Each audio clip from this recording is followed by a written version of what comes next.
திருவள்ளூர் மாவட்டம் திருத்தணி நகராட்சியில் பழைய பஜார் தெருவில் அமைந்துள்ள அங்காள பரமேஸ்வரி கோவிலில் மயான சூறை நிகழ்ச்சி நந்தி ஆற்றங்கரையில் நடைபெற்றது.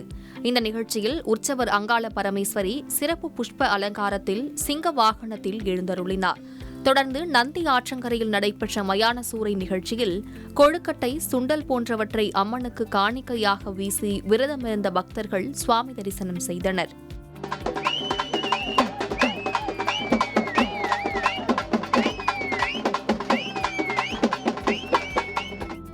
அதன் தொடர்ச்சியாக வேலூர் புதிய பேருந்து நிலையம் அருகே உள்ள பாலாற்றங்கரையில் நடைபெற்ற மயான கொள்ளை விழாவின் முக்கிய நிகழ்வாக விருதம்பட்டு, கழிஞ்சூர், மோட்டூர் உள்ளிட்ட பகுதிகளில் இருந்து அங்காளம்மன் உற்சவ மூர்த்திகள் அலங்கரிக்கப்பட்டு 60 அடி உயர பல்லக்கில் பாலாற்றங்கரைக்கு ஊர்வலமாக கொண்டு வரப்பட்டு சிறப்பு வழிபாடு நடத்தப்பட்டது.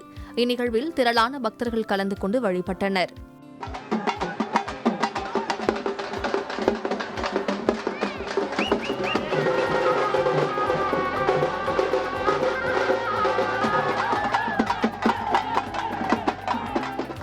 இதேபோல சேலம் மாவட்டம் ஓமலூரில் பழமை வாய்ந்த அங்காள பரமேஸ்வரி கோவிலில் மாசி மாத மகா சிவராத்திரி மயான சூறை நிகழ்ச்சி நடைபெற்றது. விழாவின் முக்கிய நிகழ்வான மயான சூறையாடுதல் நிகழ்ச்சி ஓமலூர் இடுகாட்டில் நடைபெற்றது.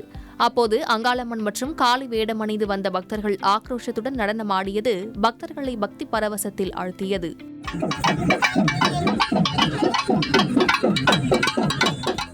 தொடர்ந்து திருப்பத்தூர் மாவட்டம் ஆம்பூர் அடுத்த தேவலாபுரம் பாலாற்றில் பிரம்மாண்ட முறையில் அம்மன் உருவம் அமைக்கப்பட்டு மயான கொள்ளை திருவிழா நடைபெற்றது.